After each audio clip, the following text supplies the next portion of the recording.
Hello दोस्तों, स्वागत है एक बार फिर आप सभी का हमारे यूट्यूब चैनल पीएच क्लासेस पर, जिस पर आज के वीडियो लेक्चर में डिस्कस करेंगे डिस्टेंस कक्षा 12 विषय भौतिक विज्ञान एनसीईआरटी के अध्याय 2, जिसका नाम है डिस्टेंस स्थिर वैद्युत विभव तथा धारिता स्टैंड।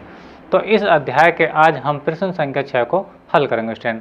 जैसा कि आप लोग जानते हैं स्टैंड, हम अपने इस चैनल पर इस अध्याय का जितना थ्योरिकल सिलेबस था और जितना आर्टिकल सिलेबस था स्टैंड आप लोगों को प्रोवाइड करा दिया था, और साथ ही साथ इस अध्याय के 5 न्यूमेरिकल भी आप लोगों को सॉल्व पहले ही करा दिए गए हैं स्टैंड। आज के इस वीडियो लेक्चर में हम इसी अध्याय के प्रश्न संख्या 6 को हल करेंगे स्टैंड, ठीक है, अर्थात न्यूमेरिकल नंबर 6 को इसको सॉल्व करने वाले हैं। तो आइए देखते हैं कि क्या कहता है हमसे आज का क्वेश्चन नंबर 6 और इसको किस बार सॉल्व किया जाएगा स्टैंड। चलिए देखिए, क्वेश्चन में कहा गया स्टैंड कि 9 पिकोफैराड धारिता वाले 3 संधारित्र को श्रेणी क्रम में जोड़ा गया स्टैंड, ठीक है। यानी बात क्लियर है कि 3 संधारित्र हैं जिन्हें प्रत्येक की धारिता बेटा कितनी है, 9 पिकोफैराड है, ठीक है। और कौन से ऑर्डर में जोड़ा गया बेटा, इसको श्रेणी क्रम में जोड़ा गया। कौन से क्रम में जोड़ा गया बेटा, श्रेणी क्रम में। देखिए, समय बचाने के लिए मैंने इन संधारित्रों को ऑलरेडी ही जोड़ करके रखा है कि देखिए 3 संधारित्र जिनकी धारिताएं C1, C2 और C3 स्टैंड, ठीक है। और एक दूसरे कौन से क्रम में बेटा, श्रेणी क्रम में। श्रेणी क्रम में इस तरीके से जोड़ा जाता है कि मैंने इस अध्याय का जब आपको आर्टिकल जो सॉल्यूशन कराया था स्टैंड, तो मैंने आपको बताया था कि संधारित्रों को श्रेणी क्रम में किस प्रकार जोड़ा जाता है और समांतर क्रम में किस प्रकार जोड़ा जाता है। तो ठीक है, तो ये कौन सा क्रम है बेटा, ये आपका श्रेणी क्रम संयोजन है। कौन सा क्रम है बेटा, श्रेणी क्रम संयोजन, ठीक है। अब इस श्रेणी क्रम संयोजन में 3 संधारित्रों को, ठीक है, कौन से जिनकी धारिताएं बेटा कितनी कितनी है, 9 पिकोफैराड, कितनी बेटा, 9 पिकोफैराड, और एक दूसरे कौन से क्रम में जोड़ा गया बेटा, श्रेणी क्रम में जोड़ा गया स्टैंड, ठीक है। अच्छा, अब हमसे पूछा क्या गया स्टैंड, देखिए हमसे पूछा गया है ए पार्ट में इसके इस संयोजन की कुल धारिता क्या है। कहने का तात्पर्य बेटा ये है, जब तीनों संधारित्रों को श्रेणी क्रम में जोड़ दिया, ठीक है स्टैंड, तो तीनों संधारित्रों को जोड़ने के बाद इसकी तुल्य धारिता क्या होगी, अर्थात इसकी कुल धारिता क्या होगी, हमें वो ज्ञात करनी है, ठीक है स्टैंड। अभी ज्ञात करेंगे। तो इसके बाद उसमें बी पार्ट में पूछा गया स्टैंड कि यदि संयोजन को 120 वोल्ट के संभरण से जोड़ दिया जाए। संभरण मतलब सप्लाई क्या होती है बेटा, यानी इस सिस्टम को, यानी इस परिपथ को 120 वोल्ट की बैटरी से जोड़ दिया गया स्टैंड, ठीक है। तो प्रत्येक संधारित्र पर क्या विभवांतर होगा, यानी ये जो आपके 3 संधारित्र हैं बेटा, एक ये वाला बेटा और एक ये वाला, तो इनके अलग अलग विभवांतर बताने। यहाँ पे विभवांतर कितना होगा, ठीक है, यहाँ पर विभवांतर कितना होगा और यहाँ पर विभवांतर बेटा कितना होगा, जबकि टोटल विभवांतर इस परिपथ को कितना दिया गया है बेटा, कितने वोल्ट की बैटरी से जोड़ा गया है, 120 वोल्ट की बैटरी से जोड़ा गया स्टैंड, ठीक है। चलिए बेटा, अब सॉल्व करते हैं हम इसका ए पार्ट। कौन सा पार्ट बेटा, ए पार्ट, देखिए ए पार्ट, ठीक है। थोड़ा समय बचाने के लिए लिख रखा है क्या, देखिए 9 पिकोफैराड धारिता वाले 3 संधारित्र, यानी C1, C2, C3, यानी 3 संधारित्र जिनकी धारिताएं C1, C2, C3 कितने पिकोफैराड की बेटा, 9 पिकोफैराड की, यानी C1 का मान भी 9 है, C2 का मान भी 9 है, बेटा C3 का मान भी कितना, 9 पिकोफैराड है। बेटा पिकोफैराड को हम फैराड में करेंगे तो कितना हो जाएगा, 9 गुणा 10 में इसके 12 फैराड के बराबर हो जाएगा स्टैंड, ठीक है। अच्छा, हमने माना इस संयोजन की, जो टोटल संयोजन है बेटा, इस संयोजन की तुल्य धारिता, तुल्य मतलब कुल धारिता क्या है बेटा, C है, ठीक है, जो हमें ज्ञात करनी है, ठीक है। चलिए, अब श्रेणी क्रम संयोजन का फार्मूला क्या होता है, देखिए हम बताएं आप लोगों को। श्रेणी क्रम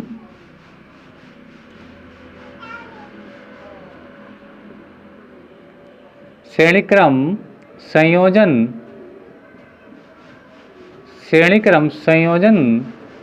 की तुल्य धारिता या कुल धारिता वो किस फार्मूले से आती है बेटा, वेरी गुड, वो आती है 1/C1 बराबर 1/C is equal to 1/C1 plus 1/C2, ठीक है, और इसके बाद प्लस 1/C3 स्टैंड, ठीक है। जहाँ C1, C2 और C3 के मान कितने कितने बेटा, कितने, 9 पिकोफैराड का रहा स्टैंड, ठीक है। और जहाँ C क्या बेटा, इसकी तुल्य धारिता है, यही हमें ज्ञात करनी है। चलिए पहले रखिए 1/C बराबर 1/9, यानी C1 का मान भी बेटा 9 है, प्लस 1/9 यानी C2 का मान भी 9 है, प्लस और C3 का मान भी कितना बेटा, 9 है, अर्थात 1/9, ठीक है स्टैंड। अब बेटा इसका देखिए एलसीएम लीजिए, तीनों का हर समान है तो एलसीएम कितना हो जाएगा बेटा, इसका 9 एलसीएम हो जाएगा। चलिए 9 इसका बेटा एलसीएम हुआ, इसको जोड़ दीजिए, सॉरी देखिए ऊपर कितना बेटा, 1 + 1, ठीक है स्टैंड। और ये बेटा क्या, 1/C का मान है, क्या का मान है, 1/C का, ठीक है स्टैंड। चलिए तो 1 2 3 ऊपर 3 हो जाएंगे स्टैंड। आई होप आपको समझ में आ रहा होगा स्टैंड। और ये कितना हो जाएगा बेटा 9 हो जाएगा। आई होप आपको समझ में आ रहा है स्टूडेंट, ठीक है। चलिए अब इसको क्रॉस गुणा कर दीजिए इस टाइप से, तो 3 गुणा सी से करूँगा बेटा 3c हो जाएगा ये, ठीक है। और ये बेटा 9 का 9 हो जाएगा, ठीक है स्टूडेंट। तो सी बराबर बेटा आएगा आपका 9 और ये 3 बेटा इसके अपन में आ जाएगा 3, ठीक है। तो 3 से कितना हो जाएगा बेटा 9 हो जाएगा, ठीक है। तो ये सी बराबर बेटा आपका आ गया 3 पिको फैरड, क्योंकि बेटा मान क्या में था पिको फैरड में था। अगर बेटा आप इसको फैरड में करना चाहते हो, इसको अगर फैरड में करना चाहते हो तो इसको हम क्या कर देंगे बेटा, देखिए वेरी गुड, 3 गुणा 10 की घात -12 फैरड। अभी क्या में आ गया बेटा फैरड में आंसर आ गया, यानी 10 की घात -12 फैरड। 10 की घात -12 से बेटा जब गुणा कर देंगे इसको तो पिको फैरड काय में चेंज होगा बेटा फैरड में चेंज हो जाएगा। तो बेटा इसकी तुल्य धारिता बेटा आपके पास ये आ चुकी है, यानी इस संयोजन की जो तुल्य धारिता बेटा वो कितनी है 3 गुणा 10 की घात -12 फैरड के बराबर है। अर्थात इसके ए पार्ट का सोल्यूशन बेटा यही है आंसर। आई होप को बेटा ये आपको समझ में आया है स्टूडेंट। यदि स्टूडेंट आपको वीडियो मेरा पसंद आ रहा है स्टूडेंट तो वीडियो को अभी लाइक कीजिए, शेयर कीजिए एंड कमेंट कीजिए, ठीक है स्टूडेंट। और चैनल पर नए हैं तो चैनल को सब्सक्राइब भी जरूर कीजिए स्टूडेंट, ठीक है। चलिए अब बेटा आप सॉल्व करते हैं इसके बी पार्ट को। किस पार्ट को बेटा बी पार्ट को। चलिए मैं यहाँ से थोड़ा इसको पृथक कर देता हूँ ताकि आपको समझने में कोई प्रॉब्लम ना आए स्टूडेंट, ठीक है। देखिए कैसे सॉल्व करेंगे इसको, ध्यान से समझें स्टूडेंट। हमने इसको थोड़ा बेटा अलग कर दिया स्टूडेंट, ठीक है। चलिए देखिए बेटा अब मुझे इसके यहाँ पे विभवांतर बताना है, तो मान लेते हैं कि यहाँ पर विभवांतर B1, यहाँ पर विभवांतर B2 और यहाँ पर विभवांतर बेटा कितना B3 है। तो लिख देते हैं माना तीनों संधारित्रों की प्लेटों के, याद रखें बेटा इसके बी पार्ट का सोल्यूशन, किसका सोल्यूशन है ये बी पार्ट का सोल्यूशन है यहाँ से, ठीक है स्टूडेंट। किसका सोल्यूशन है ये बी पार्ट का, ठीक है स्टूडेंट। मानो तीनों संधारित्रों की प्लेटों के बीच विभवांतर क्रमशः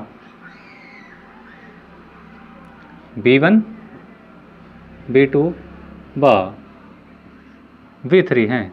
अर्थात कहने का मतलब मेरा ये है कि यहाँ पर विभवांतर हमने B1 माना है स्टूडेंट, ठीक है। यहाँ का विभवांतर कितना माना है B1 माना है। यहाँ पर हमने विभवांतर कितना माना बेटा V2 माना है, कितना माना है B2 माना है। और यहाँ पर विभवांतर कितना माना है बेटा B3 माना है। आइए आपको समझ में आ रहा होगा स्टूडेंट, ठीक है। अब बेटा अब ध्यान से समझिए इस बात को कि अब यहाँ का अलग अलग विभवांतर कैसे निकलेगा, ठीक है। ये तो हमें इस परिपथ को दिया गया टोटल विभवांतर था, यानी 120 वोल्ट की बैटरी से हमें जोड़ा गया था। हमें ये बताना है कि बेटा यहाँ पर विभवांतर कितना होगा, यहाँ पर विभवांतर कितना होगा, यहाँ पर विभवांतर कितना होगा स्टूडेंट, ठीक है। ठीक है स्टूडेंट, अब मैं बताऊँ विभवांतर निकालने के लिए, बेटा हमें काय का पता होना चाहिए बेटा, आवेश का पता होना चाहिए कि इस परिपथ के अंदर आवेश कितना प्रभावित हो रहा है स्टूडेंट, ठीक है। अगर बेटा आप आवेश को अगर पहले नहीं फाइंड करोगे अर्थात नहीं ज्ञात करोगे तब आप ये अलग अलग विभवांतर नहीं बता पाओगे, क्योंकि बेटा ये जो विभवांतर है इस परिपथ का टोटल विभवांतर है, कितना टोटल विभवांतर, अर्थात इसने इस परिपथ को इतना विभवांतर बेटा दिया गया था स्टूडेंट, ठीक है। लेकिन हमें ये बताना है कि इस संधारित्र पर विभवांतर कितना होगा, इस संधारित्र पर विभवांतर कितना होगा और इस संधारित्र पर विभवांतर कितना होगा स्टूडेंट, ठीक है। तो ये बताने के लिए मुझे बेटा ये पता होना चाहिए कि इस बैटरी से ये जो 120 वोल्ट की बैटरी जोड़ी गई स्टूडेंट, ठीक है, इन संधारित्रों में कितना आवेश भेजा जा रहा है, अर्थात मुझे आवेश का मान पता होना चाहिए स्टूडेंट, ठीक है स्टूडेंट। तो देखिए आवेश कैसे निकालते हैं, देखिए आवेश निकालने के फार्मूला होता है बेटा, आवेश निकालने के लिए हम फार्मूला पढ़ते हैं, देखिए Q बराबर CV, Q बराबर बेटा CV। ये कहाँ से आता है फार्मूला, हमने पढ़ाया भी एक बार समझो। तो धारिता की परिभाषा होती है बेटा C बराबर बेटा होता है Q/V। धारिता की परिभाषा में क्या होता है बेटा Q/V होता है। तो जब मैं यहाँ से आवेश का मान निकालूंगा स्टैंड कैच गुणा करके तो Q बराबर बेटा कितना हो जाएगा, ये CV हो जाएगा। तो देखिए इसी प्रकार से मैंने कहा ये Q बराबर क्या बेटा CV, यानी कुल आवेश हम यहाँ से निकाल देंगे। अब ठीक है देखिए निकालते हैं, तो Q बराबर C का मान क्या आएगा बेटा, क्या ये मान आएंगे C1 C2 C3, नहीं बेटा नहीं, हम मान आएगा ये जो हमने जो इस परिपथ के तुल्य रहता है, हम बेटा क्या निकालना है, कुल आवेश निकालना है। क्या निकालना है बेटा, कुल आवेश, क्या निकालना है, कुल आवेश निकालना है इस परिपथ का, ठीक है। तो कुल आवेश निकालेंगे तो कुल धारिता चाहिए हमें बेटा, और कुल का चाहिए हमें विभव चाहिए, ठीक है। जो आवेश लिखा है बेटा आवेश का मतलब कुल आवेश है, ठीक है, यानी इस बैटरी के द्वारा इस परिपथ को कुल आवेश कितना दिया जा रहा है स्टूडेंट, ठीक है। तो हमें बेटा कुल आवेश निकालना है, तो कुल आवेश निकालने के हमें बेटा कुल धारिता चाहिए। कुल धारिता मतलब हम जो निकाल चुके हैं, कुल धारिता कितनी आई थी बेटा इसकी 3 × 10⁻12।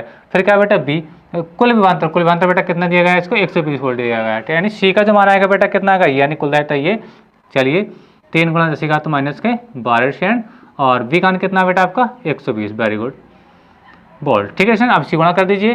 तो देखिए क्यू बराबर बेटा आपके पास रहेगा 12×3 = 36 यानी 360 गुणा 10⁻⁻12 कूलाम। आई हो आपको समझ में आ रहा होगा। यानी हमें इस बैटरी द्वारा दिया जाने वाला कुल आवेश पता हो चुका है। यानी ये बैटरी हमें कितना चार्ज दे रही है बेटा 360 गुणा 10⁻12 कूलाम के बराबर। ठीक है स्टूडेंट, ठीक है। अब जब हमें आवेश का पता हो गया स्टूडेंट, ठीक है, तो अब हम अलग अलग विभवांतर आराम से निकाल सकते हैं। देखिए कैसे निकाला जाएगा। देखिए बिल्कुल फार्मूला वही है। देखिए इसी फार्मूला को ध्यान से समझिए। मैं देखिए साफ करके इसी को दोबारा लिखूंगा बेटा, और आपको एकदम ही समझ में आने वाला है। देखिए धारिता परिवर्तन होती है सी बराबर बेटा क्या होता है Q/V होता है। क्या होता है बेटा Q/V। ठीक है, पहले तो हमने आवेश का मान निकाला था, इससे फार्मूले से आवेश का मान क्या आता है Q/C आता है। लेकिन अब अगर बेटा इस फार्मूले से विभवांतर का मान निकालना चाहो, बी का मान निकालना चाहो, तो कैसे निकालेंगे। देखिए आप जब क्रॉस गुणा करोगे बेटा, तो जब बी है कि सी की जगह आ जाएगा, यानी देखिए, और ये क्यू बन गुणा क्यू से करोगे बेटा क्यू ही रहेगा स्टैंड। ठीक है, और ये जो सी है कहाँ पहुँच जाएगा बेटा बी की जगह पहुँच जाएगा। ठीक है स्टैंड, यानी बी का मान जब निकाला जाएगा तो Q/C की सहायता से निकाला जाएगा।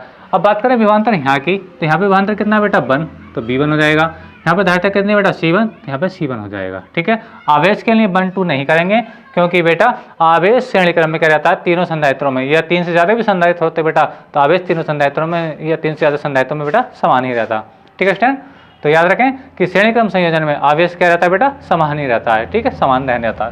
ठीक है स्टूडेंट, चलिए अब हम निकालेंगे बेटा B1। तो देखिए B1 कैसे निकालेंगे स्टूडेंट। तो देखिए B1 बराबर हो जाएगा बेटा आपका Q/C1। क्या हो जाएगा बेटा Q/C1 हो जाएगा स्टूडेंट। ठीक है, चलिए सॉल्व कर देते हैं इसको।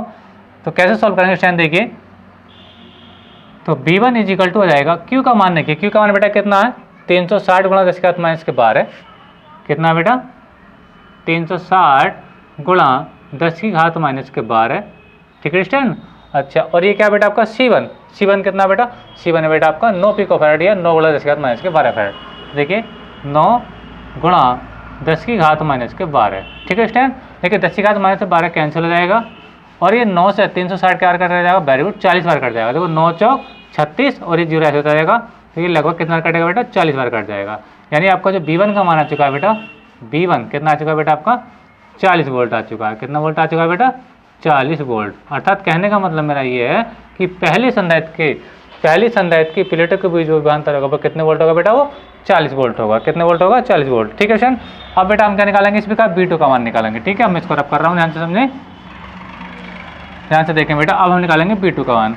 तो देखिए B2 बराबर हो जाएगा बेटा आपका Q/C2 स्टूडेंट। ठीक है, चलिए तो देखिए B2 बराबर रहेगा आपका Q का मान देखिए बेटा, Q का मान कितना, Q तो सेम रहने वाला 360 गुणा 10⁻⁻12 स्टूडेंट। ठीक है, C2 का मान देखिए कितना बेटा, C2 का मान भी सेम है, यानी C1 और C2 और C3 यानी इनके मान तो सेम ही है। क्या है 9 गुणा 10⁻⁻12 स्टूडेंट। तो 10⁻12 से कैंसिल हो जाएगा बेटा, 9 से फिर से काटोगे तो 40 बार कट जाएगा। कितना कट जाएगा, वेरी गुड 40 बार। तो B2 का मान बेटा कितना आ गया आपका 40 वोल्ट आ गया। कितना आ गया बेटा 40 वोल्ट। आई हो आपको समझ में आ रहा होगा स्टूडेंट। ठीक है, इस प्रकार हम क्या निकालेंगे बेटा, यहाँ पे विभवांतर निकालेंगे संधारित्र C3 की प्लेटों के बीच विभवांतर कितना होगा, अर्थात B3 निकालने वाले हैं। ये कैसे निकालेंगे बेटा, B3 = हो जाएगा बेटा आपका वेरी गुड Q/C3 हो जाएगा स्टूडेंट। ठीक है, तो B3 = हो गया बेटा Q का मान कितना 360 गुणा 10⁻⁻12 है स्टूडेंट। ठीक है, C3 का मान फिर से वही है 9 गुणा 10⁻⁻12। ये इससे बेटा फिर से कैंसिल आउट हो जाएगा, फिर से ऐसे काटोगे तो सेम कंडीशन में कटने वाला है, 40 आने वाला है। तो B3 बेटा आपके पास रहेगा 40 वोल्ट। ठीक है स्टूडेंट, तो इस प्रकार से हमने देखा कि हमने B1 B2 और B3 के मान भी निकाल लिए। ठीक है स्टूडेंट, तो हमें पता चला कि इस संधारित्र की प्लेटों के बीच विभवांतर कितना है बेटा, यहाँ भी विभवांतर 40 वोल्ट है, और यहाँ पर भी विभवांतर कितना है बेटा 40 वोल्ट है, और यहाँ पर विभवांतर कितना है बेटा 40 वोल्ट है स्टूडेंट। ठीक है, और जबकि देखो टोटल विभवांतर कितना दिया गया था, इसको 120 वोल्ट दिया गया था। टोटल विभवांतर कितना दिया गया था 120। अब देखो तो इनको जोड़कर देखो B1 B2 B3 कितने आ जाएंगे बेटा 40 + 40 + 40। ठीक है, यानी 120 वोल्ट के बराबर ही हो जाएगा स्टूडेंट। ठीक है, तो इस प्रकार से इसका बेटा यहाँ से इसका B पार्ट का सोल्यूशन है, और बेटा ये इसका A पार्ट का सोल्यूशन यहाँ तक था स्टूडेंट। तो स्टूडेंट वीडियो आपको कैसा लगा और वीडियो बेटा आपको पसंद आया है तो वीडियो को लाइक कीजिए, शेयर कीजिए एंड कमेंट कीजिए, और चैनल पर नए हैं बेटा चैनल को सब्सक्राइब भी कीजिए और बेल आइकन का बटन भी जरूर दबाइए फ्रेंड। तो आज की वीडियो लेक्चर में इतना ही। थैंक यू, धन्यवाद। अब इसका वीडियो पॉज करके अपना नोट्स बना लीजिए। Best of luck.